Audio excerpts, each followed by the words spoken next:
ধরে বার করি।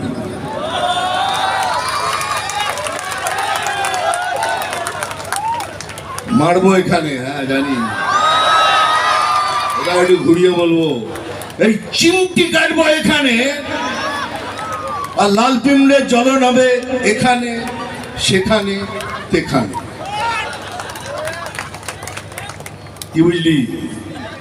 নাম তুফান, বছরে একবার আসি, এবার প্রত্যেক বছর আসবো তোমাদের সাথে দেখা করার জন্য।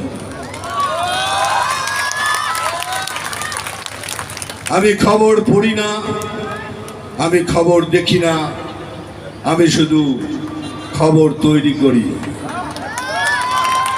তোমরা আমাকে মহাগুরু বলেছো, সে মহাগুরু তোমাদের সামনে হাত জোড় করে বলছে, আলু আলিয়া স্যারকে ভোট দিয়ে জেতান। আমাদের 400 পার করতে হবে, আর 400 পার হলে পরেই একটা খুব ভালো গুড নিউজ আসবে।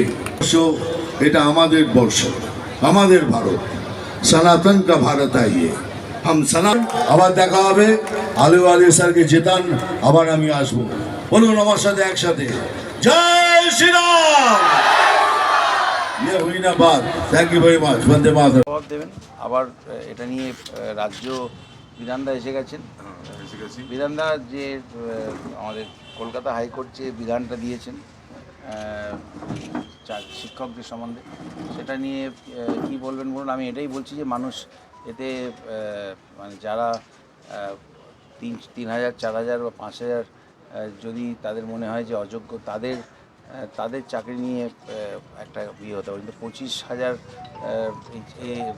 মানে শিক্ষকের চাকরি একসাথে চলে গেলে পুরো শিক্ষা ব্যবস্থাটাই তো ভেঙে পড়বে। তো এটা, আর আমাদের ছেলেরা পশ্চিমবঙ্গে যথেষ্ট ভালো রেজাল্ট করে, সর্বভারতীয় ক্ষেত্রে যথেষ্ট ভালো, এদের বিভিন্ন বড় বড় ইনস্টিটিউশনে আইআইটি হোক, আইআইএম হোক, খুব ভালো তারা রেজাল্ট করে। তো সেখানে এটা কমপ্লিটলি ভুল রায়, এবং এর বিরুদ্ধে সরকার সুপ্রিম কোর্টে গেছে, এসএসসি বোর্ডও গেছে। আপনারা শুনবেন, চিফ জাস্টিস নিজে এটা শুনবেন, মামলাটা শুনবেন পরের সপ্তাহে। আপনারা রায়টা দেখতে পাবেন, মানুষের রায় যেটা হয় সেটাই পাবেন। আজকে কি